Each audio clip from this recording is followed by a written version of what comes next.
Good morning. Good morning. So I'm John McIntosh, and on behalf of my colleagues at Sea Change and our partners at the Baruch College Center for Nonprofit Strategy and Management and Philanthropy New York, welcome to the third annual Great Debate. The topic of the day is giving by the wealthy a good thing? So as some of you know, Sea Change is the champion for nonprofits facing complex challenges. And what that means is that 364 days of the year, we have our noses to the grindstone, helping individual organizations navigate mergers and strategic alliances, lending them money, doing analysis, helping them wind down. But one day a year, today, we get to step back and try to reflect on some of the broader issues that are affecting us at the nexus of nonprofits and philanthropy. Before we get started, a couple of things. Apparently, and I've never done this, but apparently you are allowed to tweet.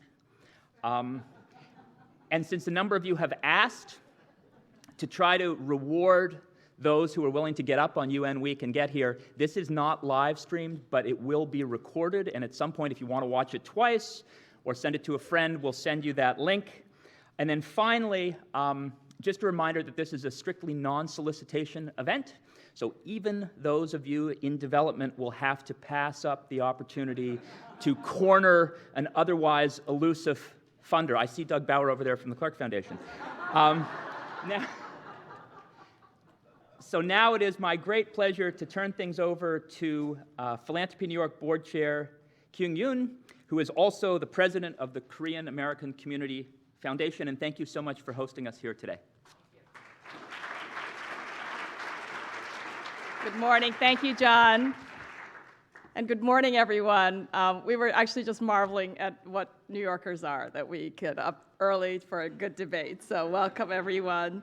So as John said, I'm Kyung Yoon, the president of the Korean American Community Foundation. I also have the privilege of being the chair of Philanthropy New York's board of directors. And so on behalf of PNY's board and the staff, we'd like to welcome you to our relatively new home here at the Ford Foundation Center for Social Justice. For those of you who might be new to PNY, we are a nonprofit that supports learning and collaboration for more than 280 members in the New York region. And this past spring, some of us were right here. We hosted our annual meeting of PNY members on the theme of reframing philanthropy. And we're so thrilled to continue this conversation this fall with this event, and it's the first of several that PNY is organizing on this theme. This is also the third debate, as John mentioned, in collaboration with Sea Change Capital Partners and Baruch College's Center for Nonprofit Strategy and Management. And we are so excited to host this debate with two very esteemed colleagues, Rob Reich and Phil Buchanan, who have been thinking deeply about what philanthropy at its best looks like. And we look forward to a really great and stimulating conversation. And so it's now my pleasure to welcome to the stage Rob, Phil, and my fellow PNY colleague, Lorie Slutsky, president of the New York Community Trust, who will be the perfect person to moderate what will be an intensely interesting debate. So thank you for joining us today, and enjoy.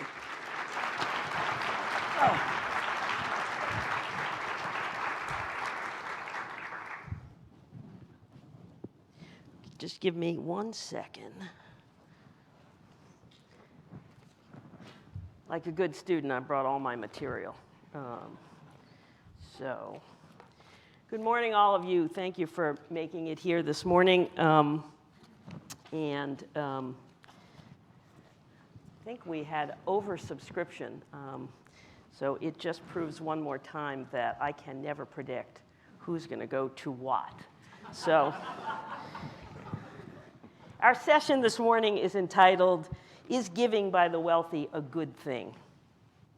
It really is both a debate and a discussion between two leading thinkers, Phil Buchanan and Rob Reich. You've got their bios. I'm sure you've read their materials. In some ways, neither needs an introduction. So I thought about it and said, no one in this room, I don't think, really needs to be reminded that philanthropy has been under the microscope of late. Those who have been following the discussions, the books, the articles understand that some argue philanthropy is an elite charade that is failing democracy. And you've had one book to support that theory. Others, my colleague on the right, argue that philanthropy is a force for tremendous good, if done right. So let me sort of lay out for you how we've organized our morning together. We've organized it into 3 blocks. The first one is 15 minutes, and it will start with Rob Reich, who will make his case.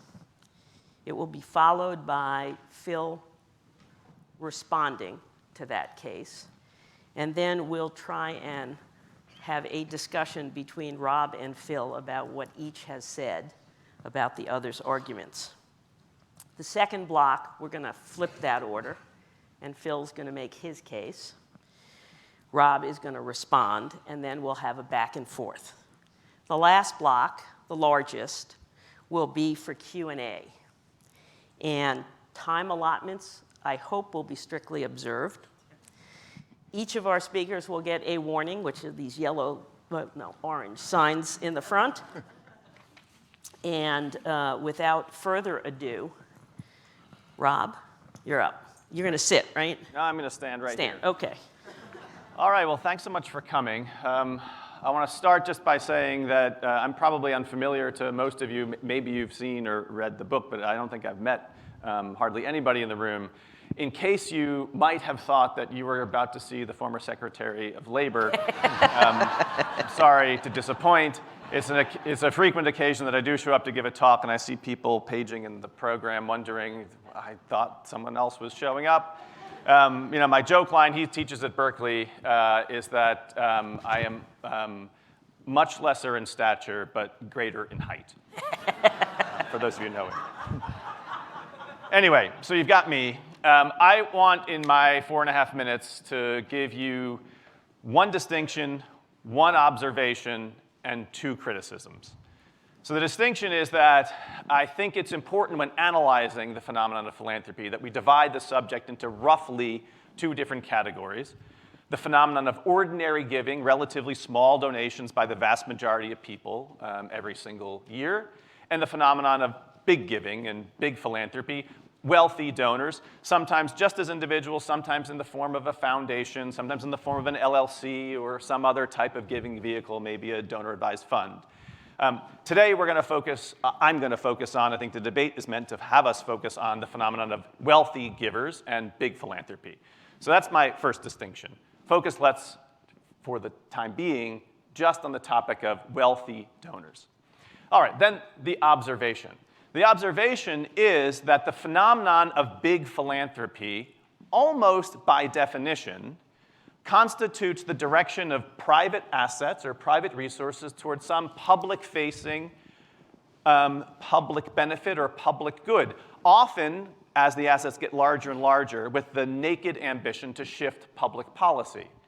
In that respect, it's an attempt by the wealthy, by definition the wealthy, to use their private capacities to shift what happens in the public. And I don't think it's anything more than a simple description than to observe that big philanthropy is by definition a plutocratic element in a democratic setting. It's the activity of wealthy people to use their private resources to shift something that's happening in public.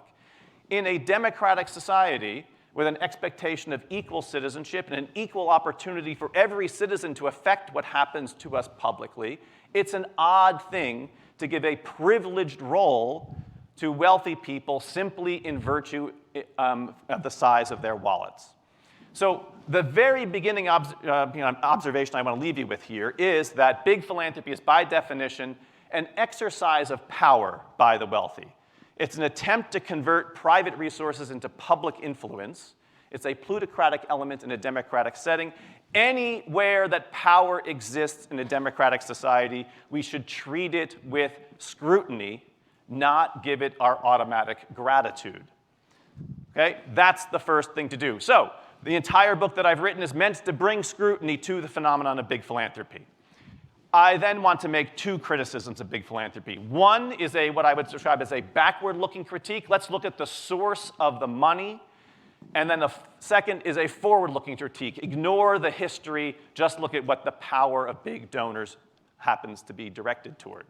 The backward-looking critique, if you've read Anand Giridharadas' book, Winners Take All, or you're thinking about the Epstein scandal or the Sackler scandal, that's the story there. If you made your money in a way that created great harm, you shouldn't be permitted necessarily to whitewash your reputation by being a philanthropist.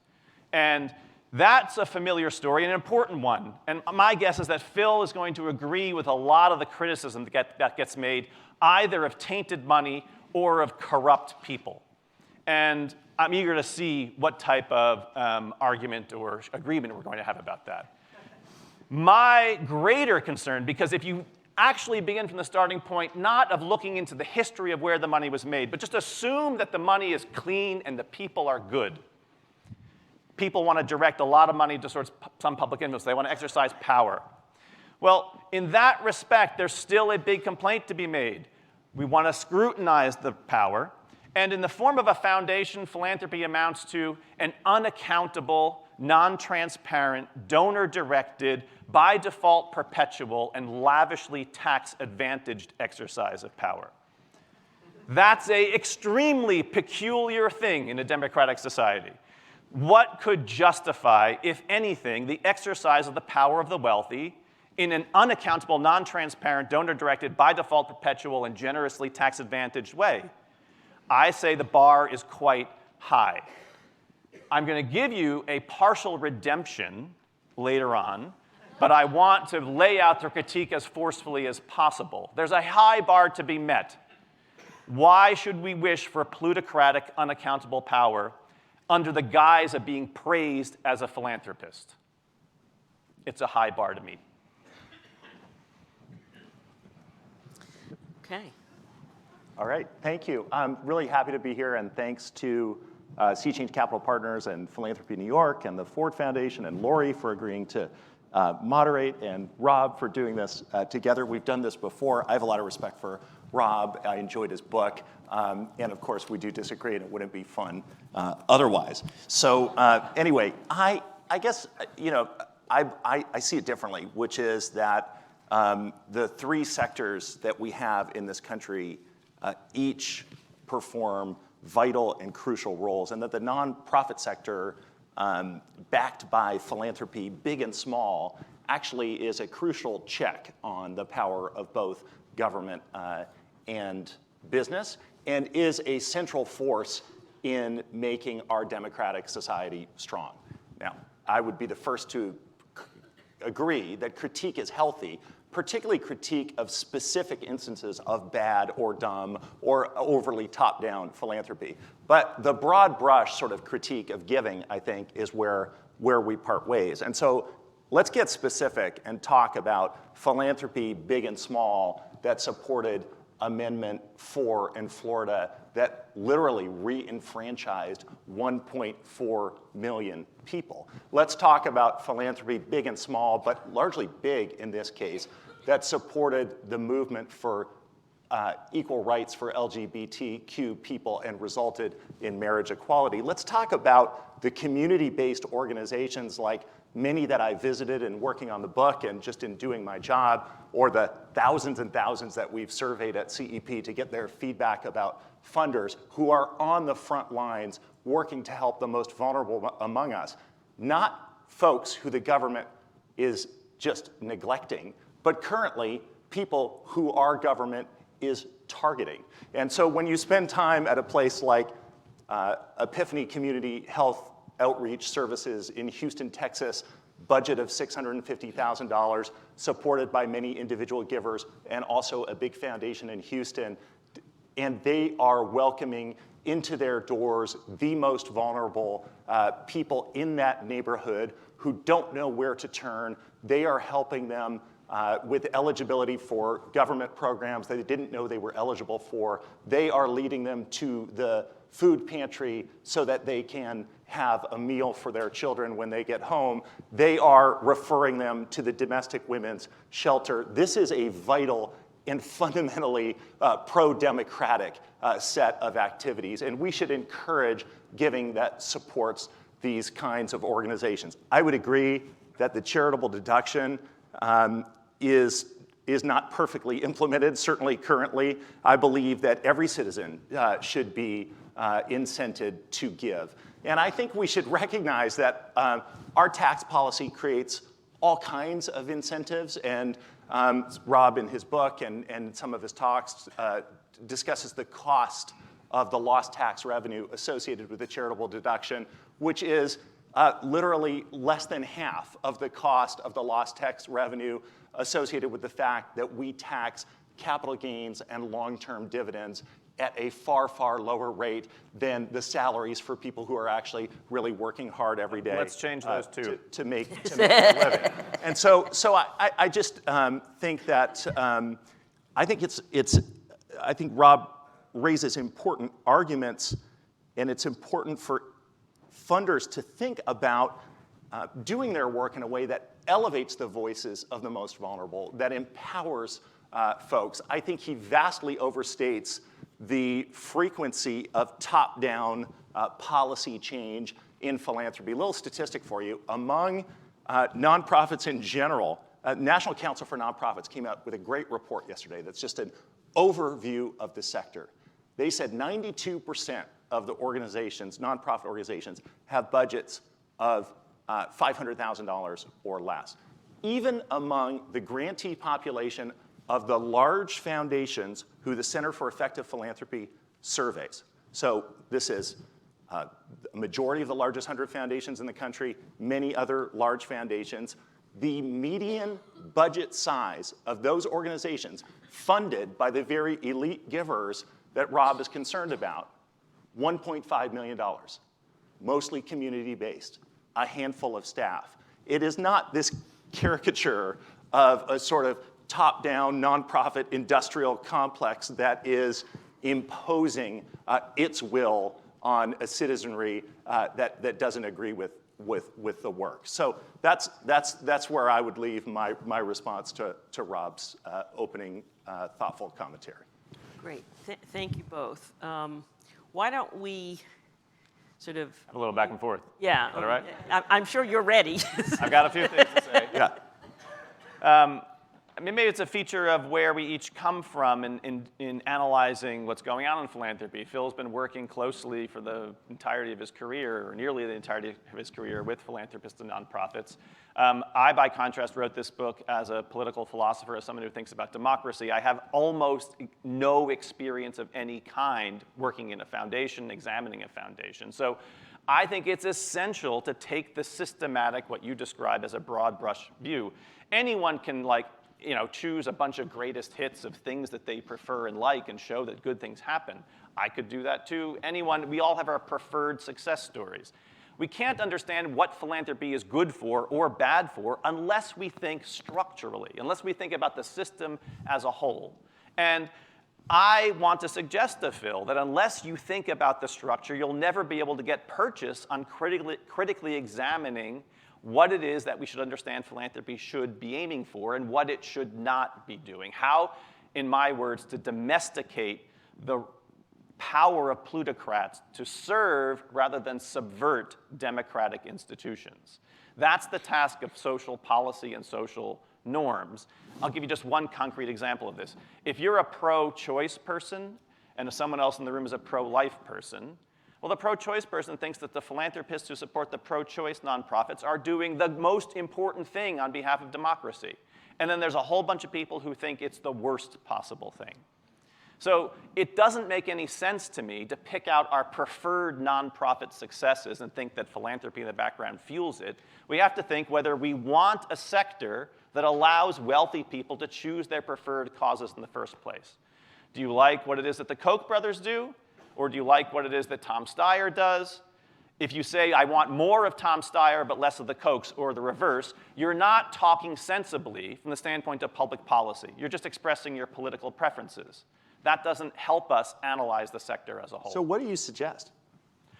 in terms of domesticating the power of plutocrats to find that their unaccountable power can serve democracy, I think it's essential to take this systemic point of view. So the partial rehabilitation that I have to offer is I'm not only giving a frontal critique, that's what I offered in the first 5 minutes.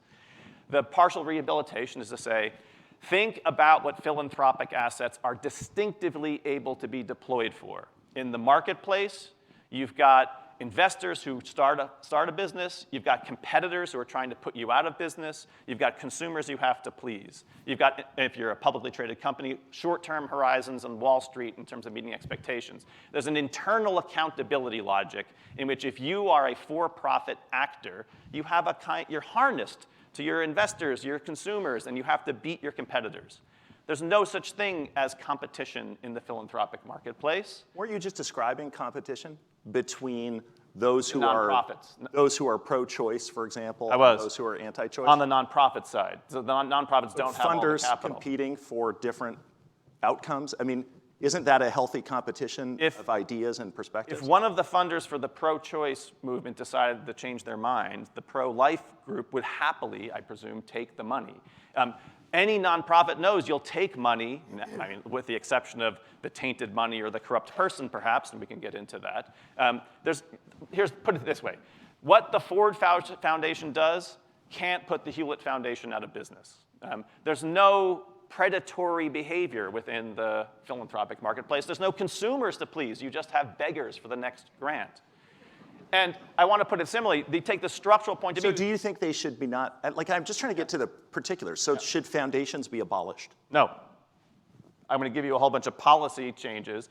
You want to give advice to donors. I want to change policies. And I want to clarify, because I'm all for looking at systems and looking at policy, and I am not here arguing that the policies governing the charitable sector are perfect. Do you want my policy list? Well, no, because I want to. Not yet. We'll get to your policy. Yeah, maybe list. later. But like, I just feel like I want to make clear my perspective here, which is that like, I'm not arguing against the notion that we could make changes to policy, particularly with respect to the charitable deduction. But the reality is that there is a value in people being able to pursue their varied and diverse perspectives and agendas, and that this funding supports a vital set of organizations without which we would be looking at two sectors, business and government. And is that what we want? I don't think so. I also really object to the continual sort of Epstein-Sackler name-dropping as if they are somehow representative of elite givers. I absolutely believe that the MIT Media Lab should not have accepted Jeffrey Epstein's money. And in both the case of Epstein and the Sacklers, what happened was a failure of our criminal justice system, where in both cases, they entered into pleas that allowed them to essentially continue to perpetrate that which they had been perpetrating prior. And it is absolutely the case that nonprofits need to be really thoughtful about who they will say no to funding from, but to sort of drop these names as if they're somehow symptomatic of some larger problem with big givers, I think it's a little bit of a distortion. One follow-up, Rob, to your point about no competition. Yeah. If you really think about business, and it is a clearly competitive environment, which forces a bottom line, a lot of what philanthropy ends up having to do is deal with what happens when there's no profit in something and something still has to be done. So the lack of competition, in my mind, is not necessarily a failure. Yeah, I mean, the partial redemption I have to offer tries to convert the seeming vice of unaccountability and lack of competition into a type of virtue. And I'll give you the punchline. Maybe I'll have time to explain a bit of the background. But philanthropic assets have the distinctive capacity to think over long time horizons, to act over long time horizons in virtue of how unaccountable philanthropists are. They are not harnessed to an accountability logic of democracy with elections. The people who run the foundation can't be voted out of office, and there's no marketplace accountability in terms of competitors putting you out of business. So the upshot here, maybe Phil agrees with this, I don't know, if what you're doing as a big donor is giving a bunch of money away to your preferred social projects and then harnessing your grantees to 9-month or 12-month reporting cycles for measurable outcomes on your own theory of change, you have just undermined the very thing you were distinctively able to do, which is to be risk-taking, long time horizon, and experimental. Great.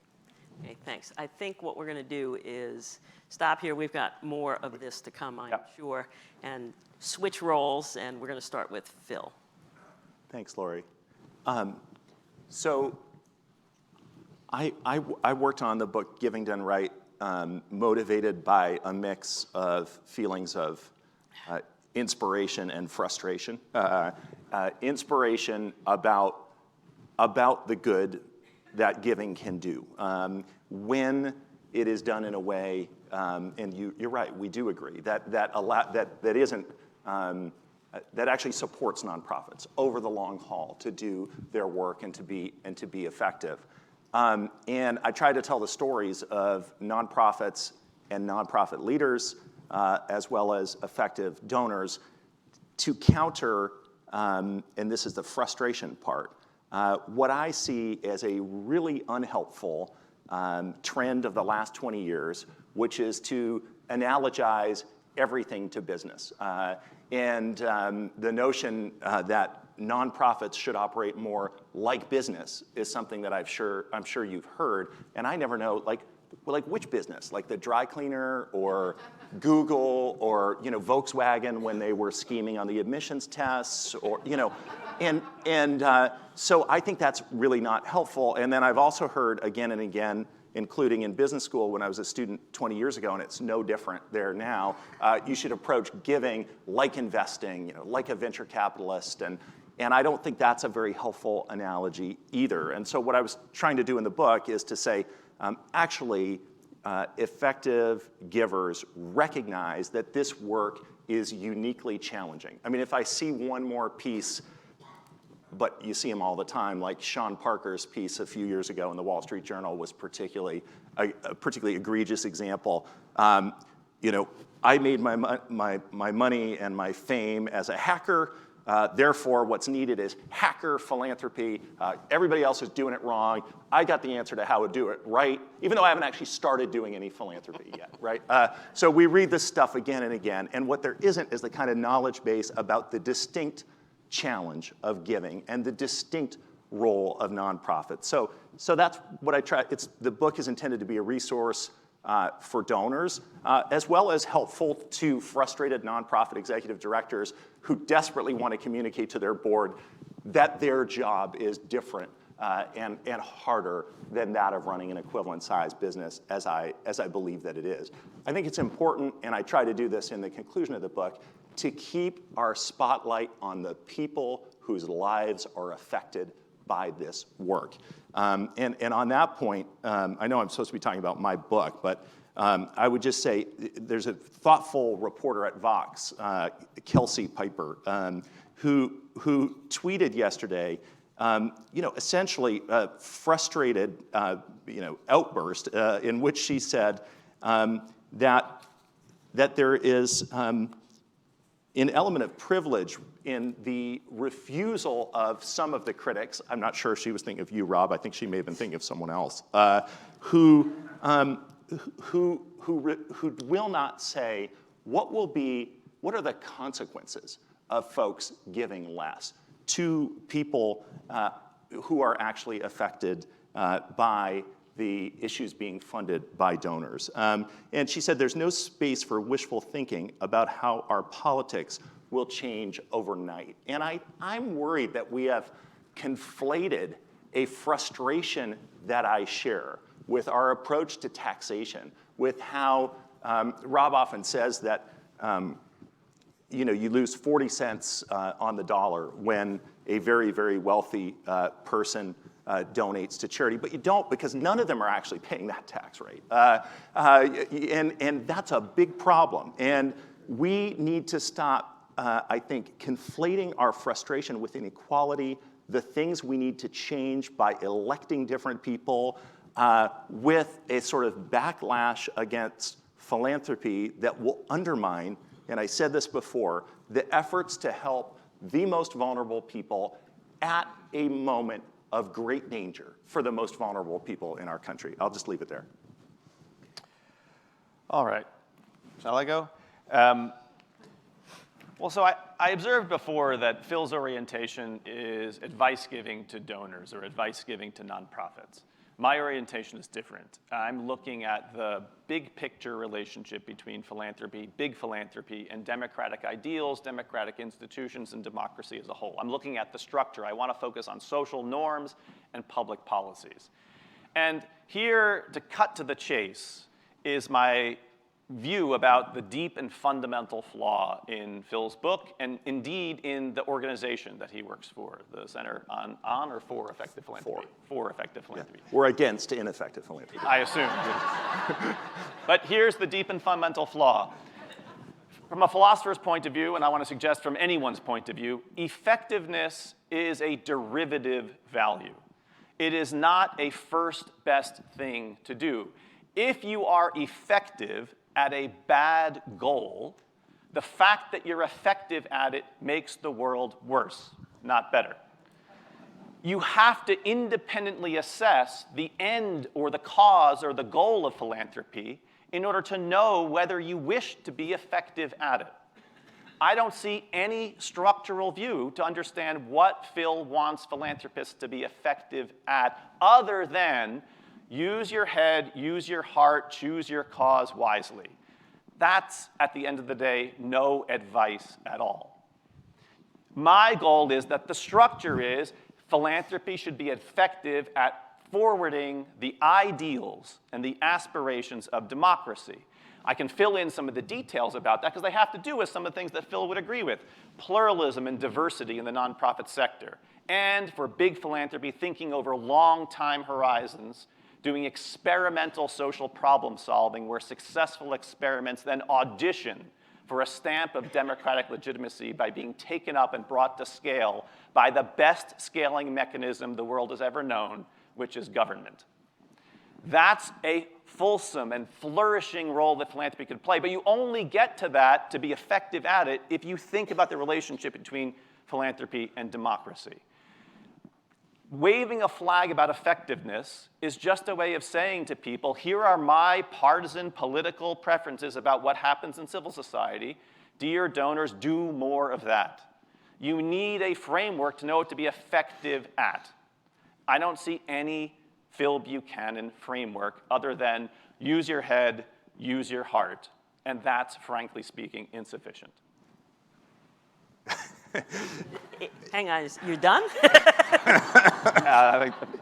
I think that the book offers more nuanced guidance than that, and that, in fact, one can be more or less effective, and that there are a lot of principles that help one to be effective in their approach to giving, and I don't think it is my place to serve as the sole arbiter of what are worthy goals and what aren't. Can I ask a question there?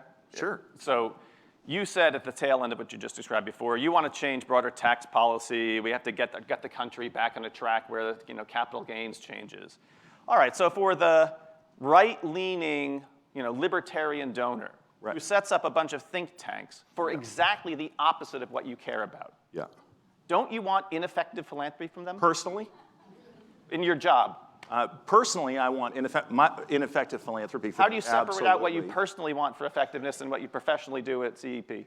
Do you think Stanford should have a $30 billion endowment, or do you think that they should spend down just like foundations should? I mean, I think we separate our personal and professional all the time. All right, so just talk about professional then. Professionally, you want to help the Koch brothers or the right-leaning libertarians forward their... We have not done that. And no, I don't particularly want to do that. I think that there are questions always for any organization. I mean, it's challenging to run an organization, in various ways, including you have to think about, well, who wouldn't we work with, right? And this is a question everybody is talking about in the nonprofit sector now for the reasons we alluded to before. The Kochs are a really confounding kind of example in some ways because they were actually a major funder of some of the organizations that worked on the amendment I described in Florida, for example. Right. I think I try to be, I'll use a different example, education. We work with a lot of education funders. We work with education funders who think that charter schools are the answer.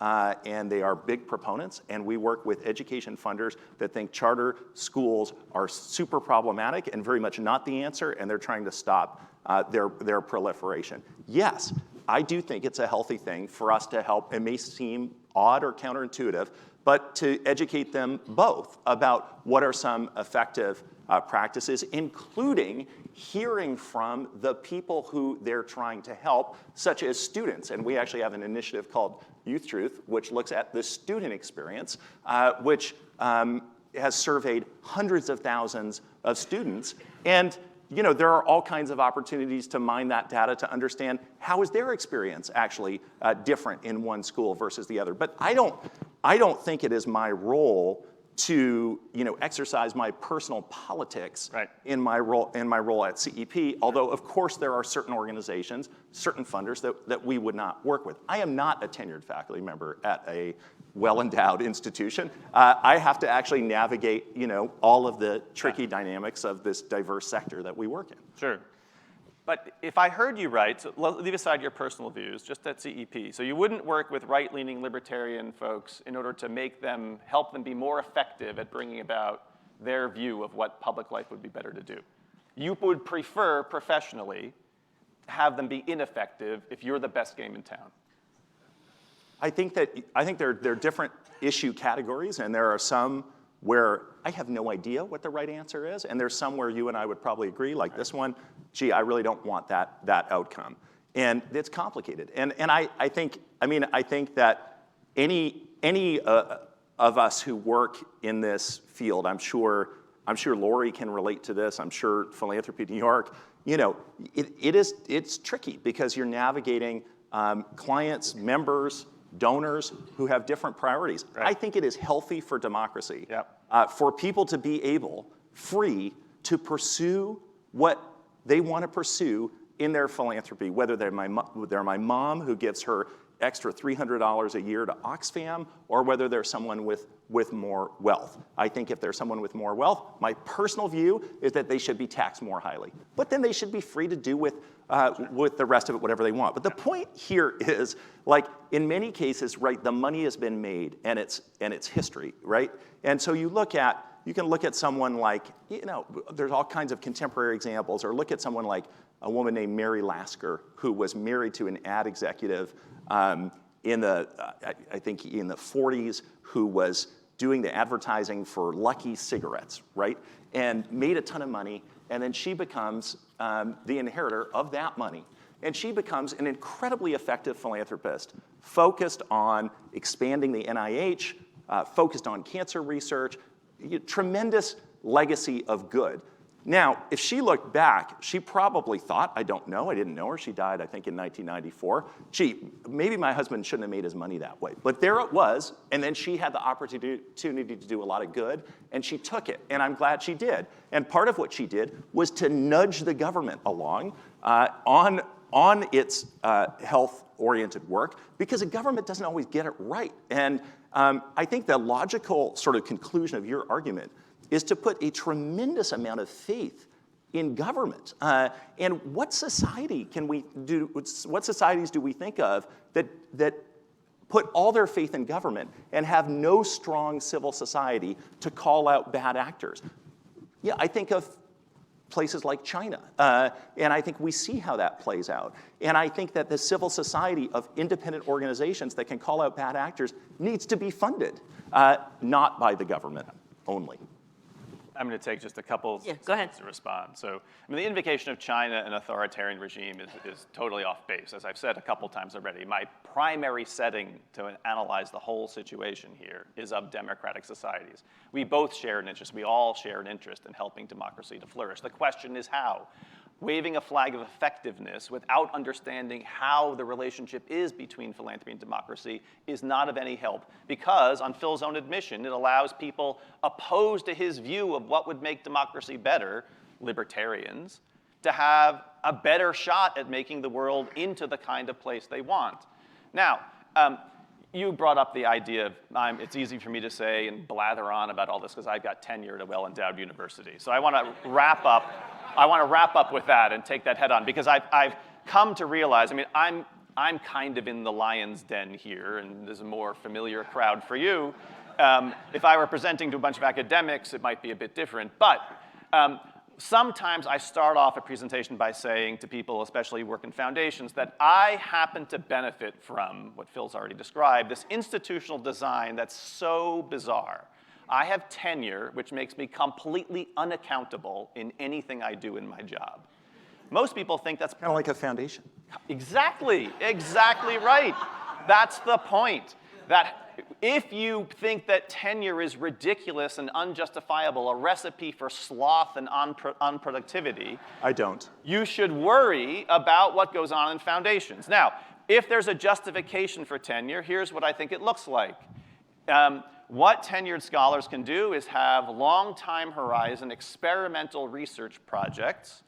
I spent 10 years learning 2 languages, doing field work, trying to become the world's expert on a particular topic, and I write my results up. Or I go in a basement and I try to solve a difficult mathematical theorem, or whatever the case is.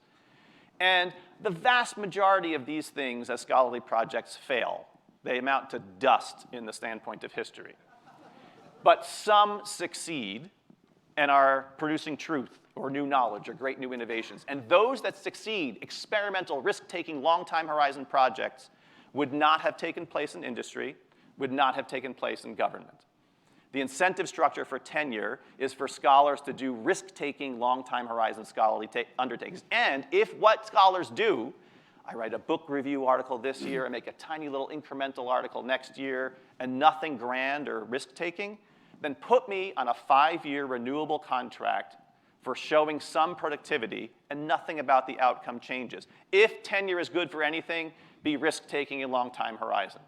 That's the case for foundations. If in a foundation you are risk-averse, reputation-obsessed, looking for short time horizon successes, you're doing it all wrong.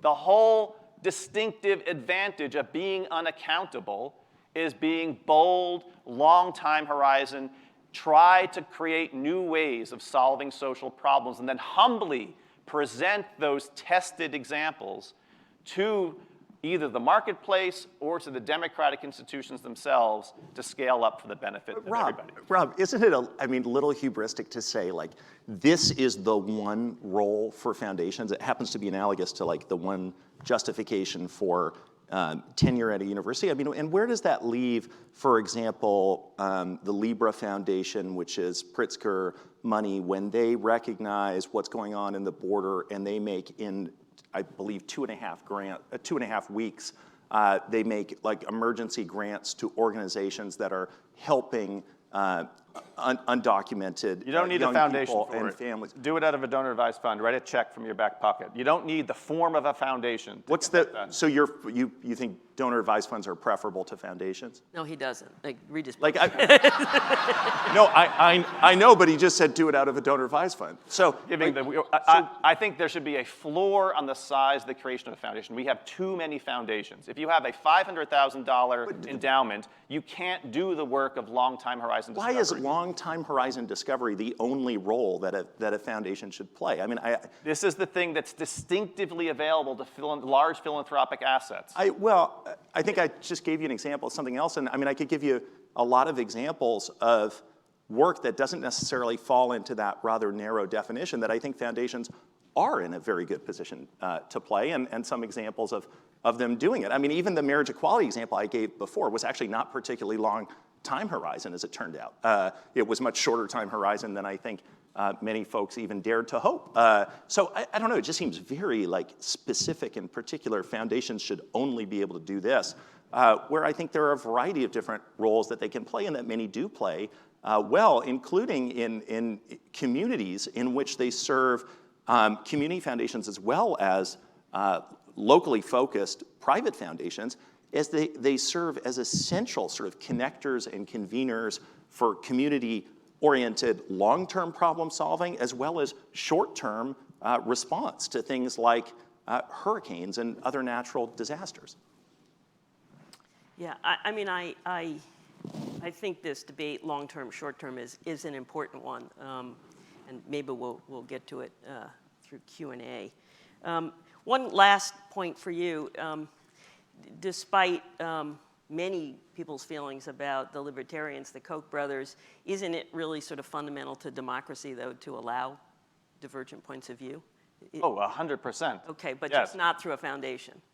Well, if what we're doing in allowing divergent points of view is not giving every citizen the freedom to express his or her view and to associate on the basis of standing as an equal to one another, but saying to people with very large wallets, here's a corporate form that gives you privileged access, tax subsidized by the rest of us with no accountability so that your views get amplified, that's plutocracy. That's not democracy. And the question is, do we want a democratic debate about our common life together, or do we want a plutocratic debate? Okay, let's come back to that, because I think that's an interesting point. I'm getting my signs up here. So what I'm going to do is we're going to move to the Q&A.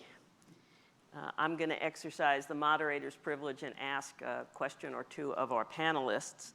And while I do that, I am going to encourage all of you in the audience, if you have a question, take the time to write it down on a card, and somebody will be collecting them. Raise your hand where you're going to collect them. Okay, you got to pass them to the ends of the aisle.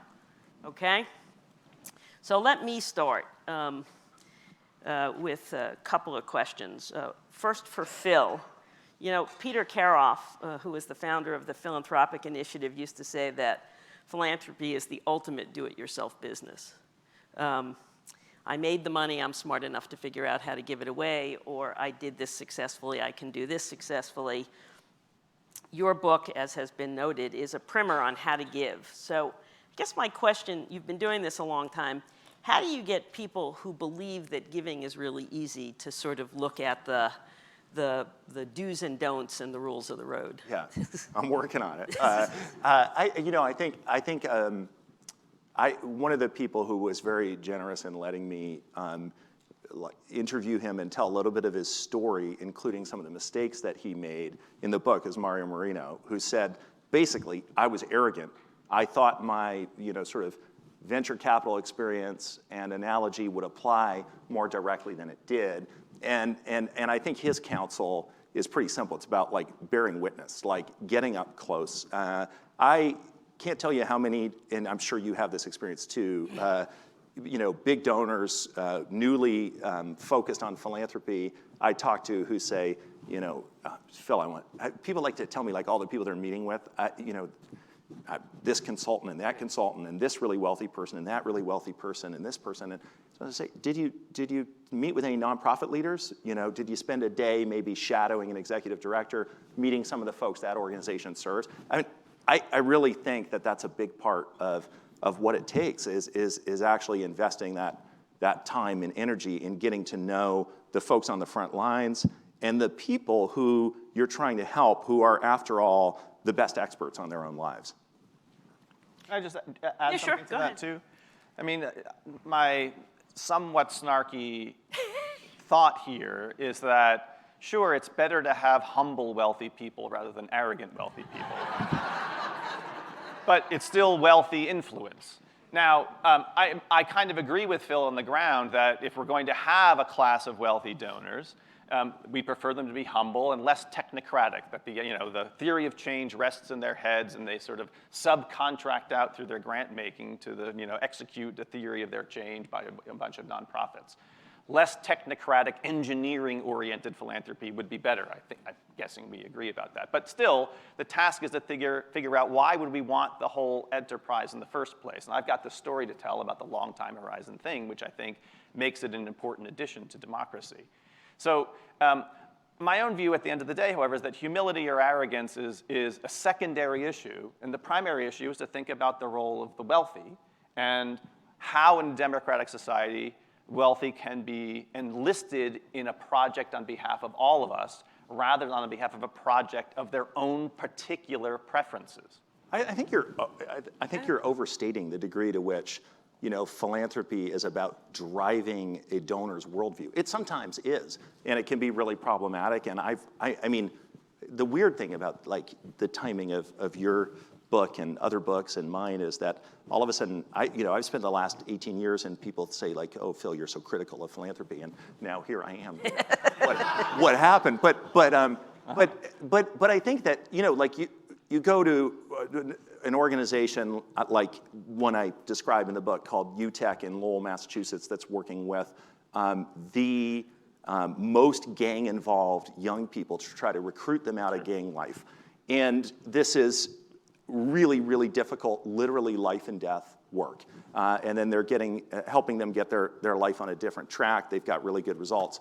I tell their story. Well, who's funding them? It's $6 million. Operating budget, at least at the time that I did the research for the book. Individual donors, foundations, really wealthy people in that community who've been moved by what they've seen, they've been inspired by it, and they're giving to support it. There is, and do they probably enjoy being thanked? For sure. Might they like getting invited to, the big event? Yeah, absolutely. Yeah. But they have been inspired by something they didn't even know was happening in their community, and they're now giving to it.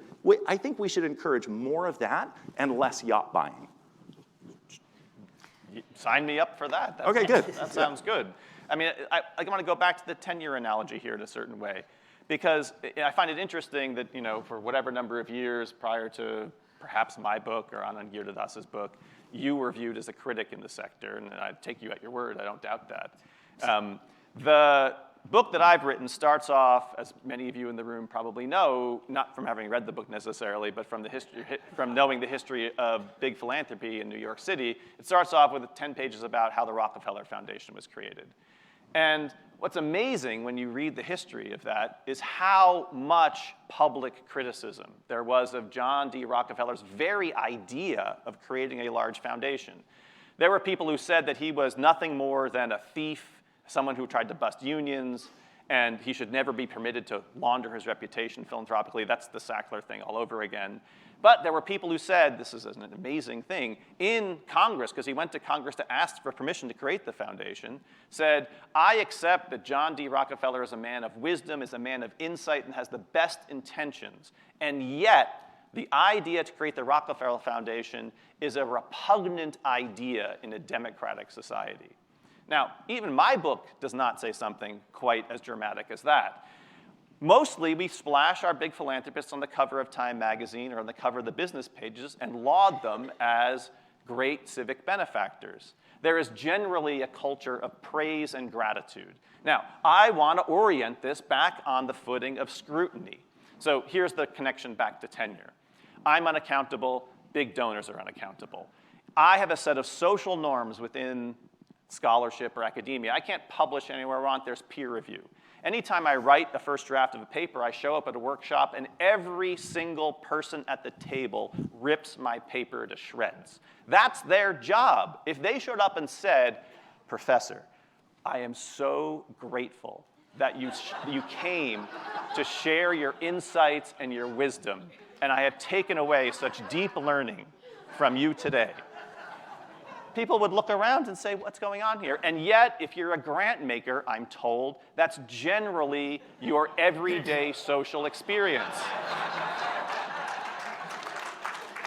I think some of the social norms within the academy would be great within philanthropy, so that people showed up so you could be a better learner. You have a hard time hearing the truth from people because they're so deferential and inclined to praise. I could not agree more. I mean, all right, let's high five that one. And I mean, and just to say that is literally what CEP has spent, a good amount of our energy on over the last 18 years. So we have created mechanisms for the kind of candid feedback, and I think in the analogy, I mean, it's really actually a little bit like asking your students directly, how'd you like the class? But I mean, there's a power dynamic there too, and I think we've tried to create opportunities for grantees in a safe way to provide feedback that is comparative, that is candid to funders, and almost because it is comparative, by definition, a lot of folks are being rated lower than typical, right? And this is really, really useful, and most of the largest foundations use that grantee perception report regularly, and many smaller foundations do as well, and that kind of feedback is essential. And on that, of course I agree, and I agree with your description of the, experience, because I've known so many people who have moved from, being the executive director of an operating nonprofit to running a foundation and have been stunned by the degree to which, the joke of, you've better looking, all of that stuff, and then they tell me that joke, and because they're a foundation president, I laugh like it's the first time I've heard it, and thereby proving the point. But right. I think that we just need to remember that philanthropy, the foundation form was created in our representative democracy, right? It exists as a matter of law, and so it can be changed, right? But there's a certain way in which, it is actually a result of our democratic processes. Maybe can I take, I don't know if we're at the end of time, we might go on to questions. Go ahead. I'll just tick off the policy suggestions. Philosophers shouldn't be able to just issue what policy should be, because that would make us into philosopher kings, and I'm talking about supporting a democracy. I'm in favor of collective policy making, not philosophical policy prescription. So here are a couple policy suggestions that come out of the basic framework. Get rid of perpetuity. All foundations should be spend-out foundations within a generation or two of the death of the donor. Scholars die and new people get tenure. The same should be true for foundations. Another way of thinking about it is that you shouldn't have the dead hand of the donor reaching out of the grave to strangle the preferences of future generations. What donor thinks on effectiveness grounds that they can so wisely predict social conditions 200 years from now that they'll be able to impose their mission on a foundation that's perpetual and still have it do good work? I'm mystified by that idea. All right, anti-perpetuity. Second, change the tax incentives. There's a whole story in the book about these. They massively overweight the preferences of the wealthy and underweight the giving incentives and preferences of the middle class and the poor. My guess is that Phil and I agree about some of this. I propose a flat tax credit, equally weighted for everyone, $1,000 credit for me, $1,000 for you, $1,000 for Bill Gates. And after that, the liberty to continue giving money away. But each of us gets the same policy mechanism, same weight of the policy mechanism to cast our philanthropic preferences into civil society. Next, and perhaps most controversially or most unexpected, I think there should be a floor on the size of creating a foundation, not a ceiling.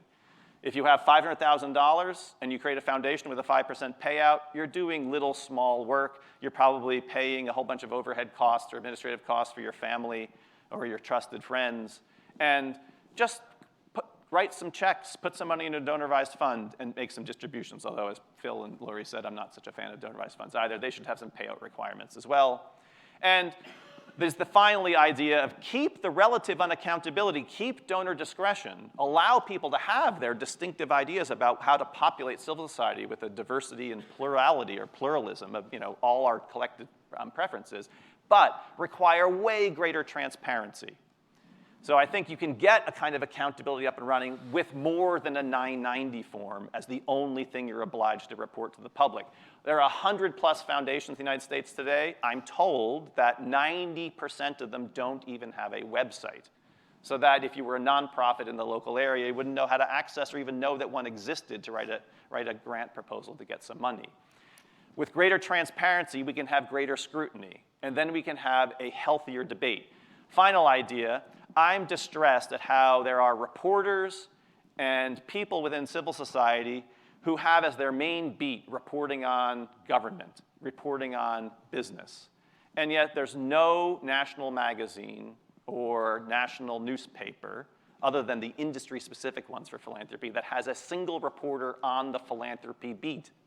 That's scandalous. And it should change because the philanthropic sector needs scrutiny just as much as business and government does.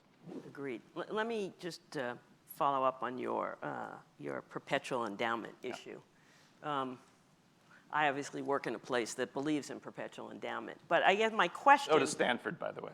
Happily for your salary, maybe not for your book. I think here's my question that I'm not quite sure how you or even Phil grapple with this. There is this notion that every donor who creates a perpetual foundation, ties up future generations with a dead hand. Yeah. I mean, community foundations were created to actually deal with the dead hand problem. So if I left $500 million to deal with left-handed, blue-eyed, blonde 7-year-olds who do X, and that population obviously diminishes in the future, that's a ball and chain. Yeah. But if you look, I actually did this yesterday.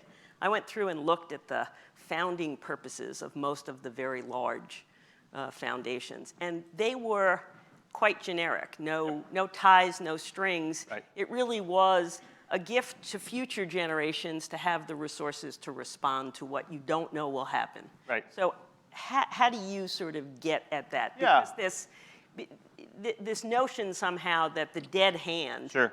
is, there's an equation I don't agree with, which is that anybody who leaves money in perpetuity for future generations is controlling it and somehow diminishing its value. Sure. Good. Okay, I think that's an important point, because I think another way of dealing with the problem of the dead hand, instead of identifying the problem as perpetuity, is to say the issue is the control of a dead individual.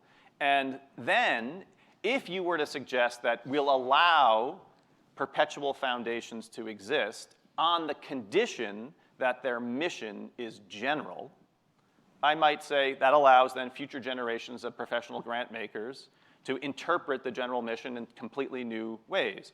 What exactly is the Rockefeller Foundation's mission? I have it. You want me to read it? To benefit all of humanity? Something like that. The New York Community Trust is to benefit mankind, particularly the residents of the city of New York. Okay, well, I mean, under a heading like that, every new president, along with the board, can, move from cause to cause and basically do whatever they want. So I think that does go some way toward handling the problem with perpetuity. But the fact of the matter is that most foundations, if you look down the list from the top 20 or 50, don't have general missions. They have more particular missions. A lot of them have pretty broad missions. But I think conflating the evil of perpetuity with the control of the dead hand is sort of There's not a good thing. also a difference between what it says in the founding documents and then what's actually in the mission on the website at that moment, which may be more particular, but not tell you anything. Should be contemporary, should be looking at, today's analysis of the problems. Anyway, we've got a lot of questions here, so let me, if we run out of time, I want to get to a few questions. So, first question, are there examples in other countries of a government philanthropy relationship that either of you think are better? In other words, outside the US model. Yeah. We can be quick, yes, no? I don't have a particularly thoughtful reply to that, I don't think. Sure, so there's a bit of this in my book, but I think a worthy, scholarly project or project for anybody would be to do a comparative assessment of philanthropic and charitable policies in different places to see what is better or worse on behalf of democracy. So another way of thinking about my project would be to say, I think, as I believe, I'm going to enlist all of you, I think all of you are likely to believe too, that the human impulse to do something philanthropic or charitable is universal and not culturally specific. So the idea that like America is a place of distinctively altruistic people strikes me as odd. You can look across time and place and see almost everyone doing something that we would describe as caring for other people with their time or their money. Now, what makes the charitable or philanthropic sector different in different places isn't that human beings as such are different, it's that social norms and public policies shape and condition and structure this human impulse in different ways. So that's where the action is to examine those social norms and public policies. So that's how we get a different expression of this universal impulse. Okay, where is it different and perhaps better in a different country? So what I'd say is it's not too difficult to find better tax incentive structures in other places. I just learned last week that in the Netherlands, they have a policy where you only get a tax incentive for giving if your gift is over 5 years. So you have to pledge a repeatable gift over a 5-year time horizon. And if you only want to give for 1, 2, 3, or 4 years, no tax incentive for doing so. That incents people to do longer time horizon, stable funding of particular groups. Maybe that's a healthy thing. Now, I can give a bunch of other examples, but the point here is that all we're doing now is social scientific evidence or assessment of the policy structures to try to understand how we can act in a policy matter, not by telling donors what to do, but looking at the structural situation to shape the impulse to give. Okay. I'm going to ask the next question from the audience. I think I'm going to have Phil answer it first. It may be more in his wheelhouse. It's a really thoughtful question. How can foundations, or can foundations, responsibly design long-term strategic initiatives when at the core we give to nonprofits whose economic models mean they produce public goods that are disincentivized from funding by private capitalist dollars? Do you follow that? I think so. You want to read it? Yeah.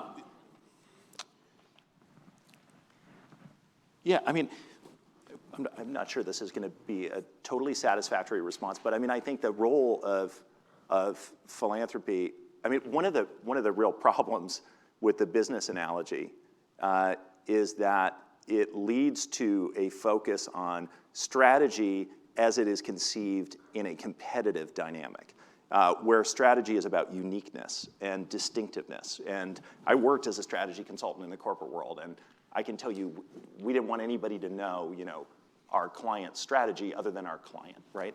And this,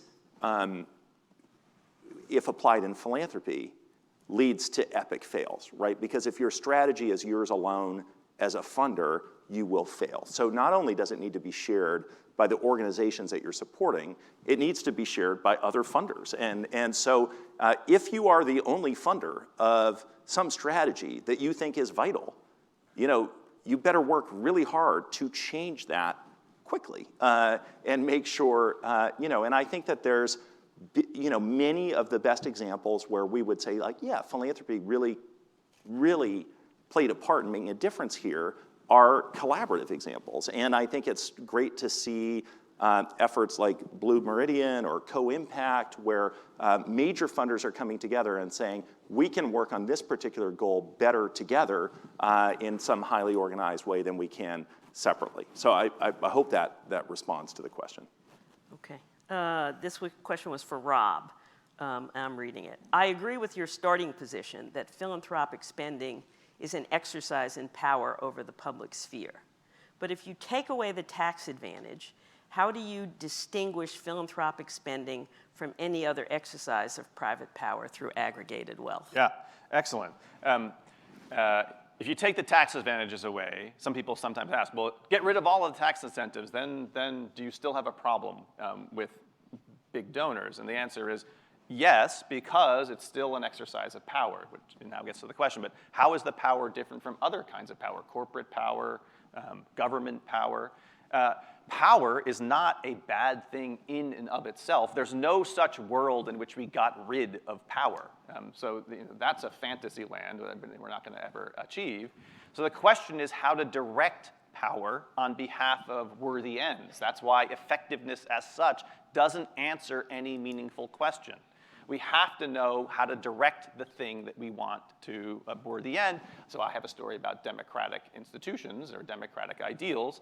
What we can do with social norms like peer review and peer critique and some of these policy changes that I described is create a structure which orients the exercise of philanthropic power towards a worthy end, while at the same time directing scrutiny at corporate power or government power or any other source of power. I mean, that's, I hope, a shared starting point for every single person. In a democratic society, wherever concentrated power operates, it deserves not our thanks. It deserves our scrutiny and our attention, Why? Because it's interacting with our collective life.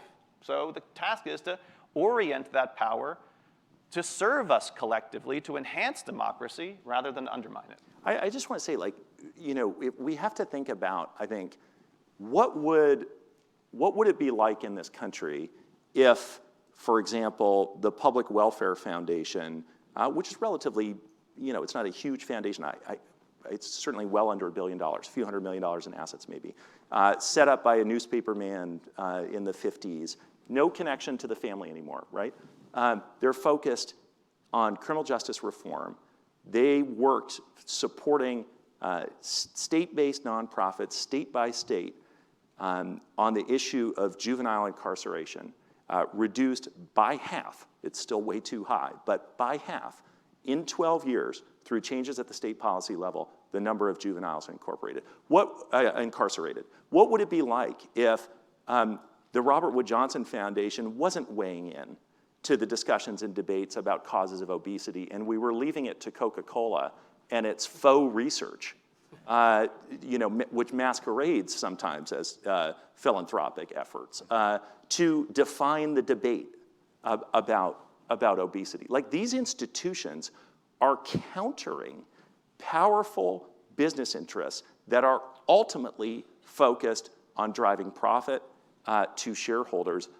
Usually, not always, there's some great examples and some interesting movements, but usually, above all else, and too often, no matter what the consequences for people and communities. So I don't know the details of I know a little bit of Robert Wood Johnson, but I'm going to just accept the description you gave as a worthy philanthropic project and one that also enhances democracy.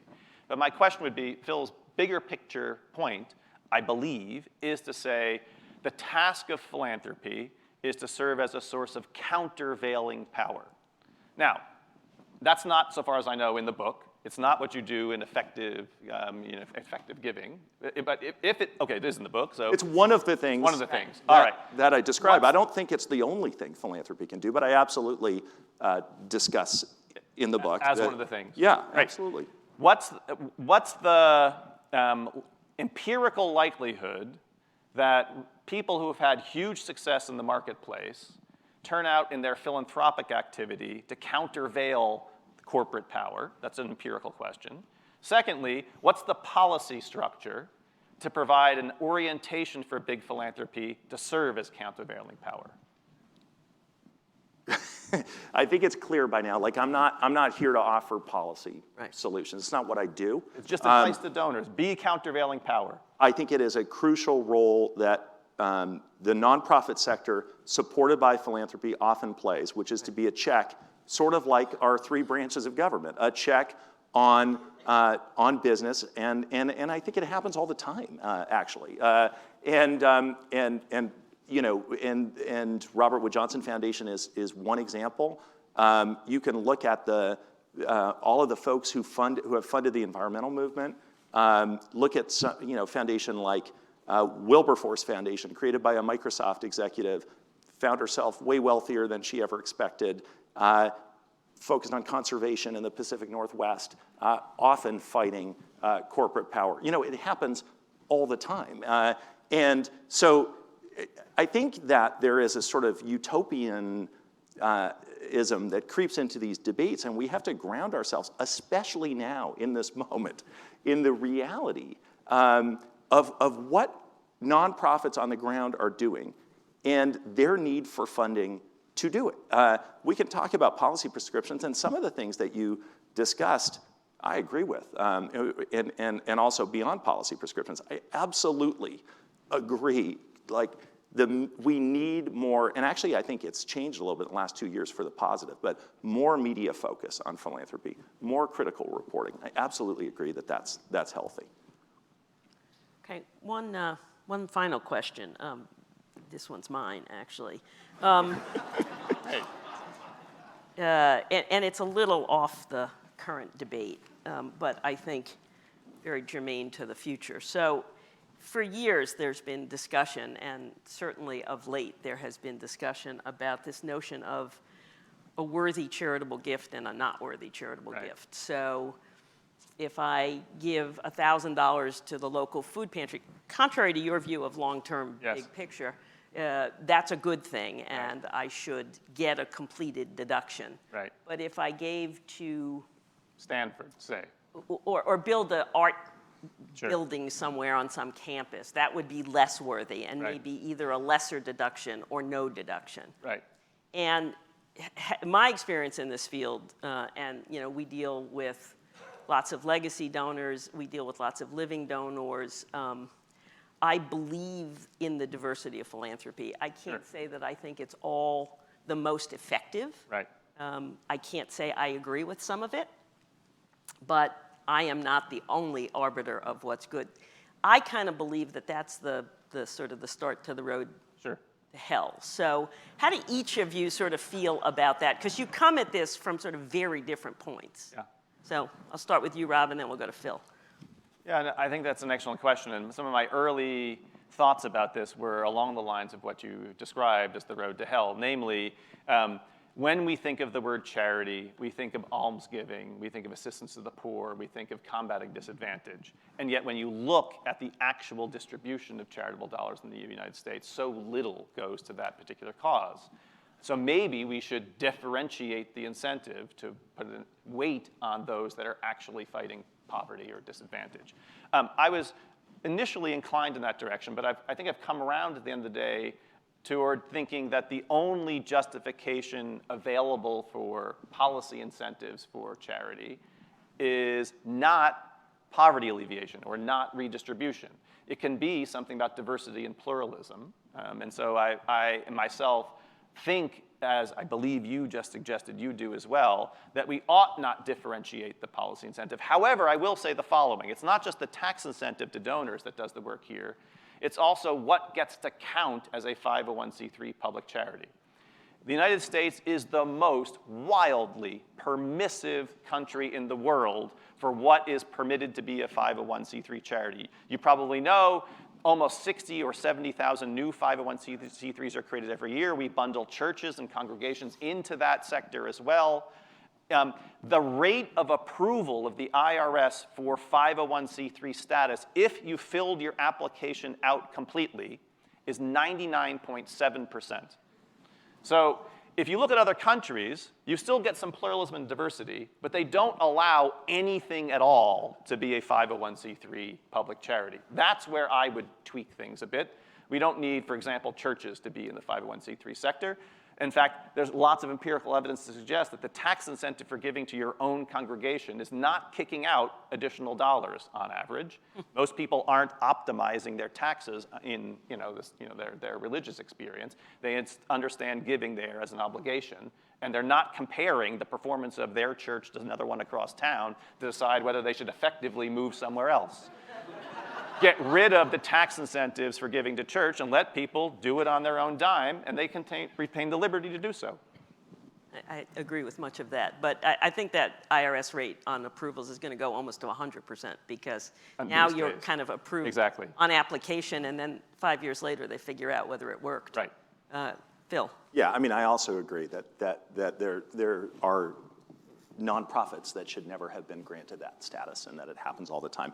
I mean, I think I would just quote somebody who I think described the sector better than I ever could, which is John Gardner, who said, it's one in which we're committed to alleviate misery and redress grievances, to give rein to the mind's curiosity and the soul's longing, to seek beauty and defend truth where we must, to honor the worthy and smite the rascals, and this is really important, with everyone free to define worthiness and rascality, to find cures and to console the incurable, to deal with the ancient impulse to hate and fear the tribe in the next valley, to prepare for tomorrow's crisis and preserve yesterday's wisdom, and to pursue the questions others won't pursue because they're too busy or too lazy or too fearful or too jaded. So I believe, despite all of its flaws, all of the potential for improvement, that, and despite all of the flaws in this country, that much of what is good about this country is a result of that sector supported by giving.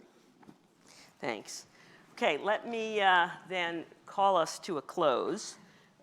First and foremost, I really do want to thank our speakers for their thoughtful research, their very honest comments, and for pushing us forward, foundations and nonprofits alike, to be better, smarter, and clearer about our work, building a more equitable society, keeping the planet safe, and hopefully providing a brighter future for all. So please join me in a hearty round of applause. Thank you. Thanks a lot.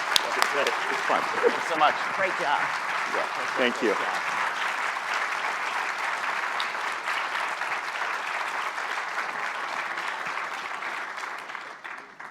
Two quick ones. I also want to thank our three sponsors for arranging this session: Baruch College's Center for Nonprofit Strategy and Management, Sea Change Capital Partners, and Philanthropy New York. It was a, I think, good way to start the morning. So thank you all.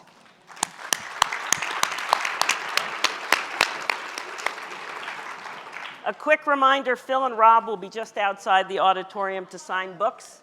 There are a limited number of copies available, so first come, first serve, and if you brought your own, I think they're happy to sign that. True. And finally, I really do want to thank you all for coming and for being such a great audience. Thank you, Lorie. Thank you.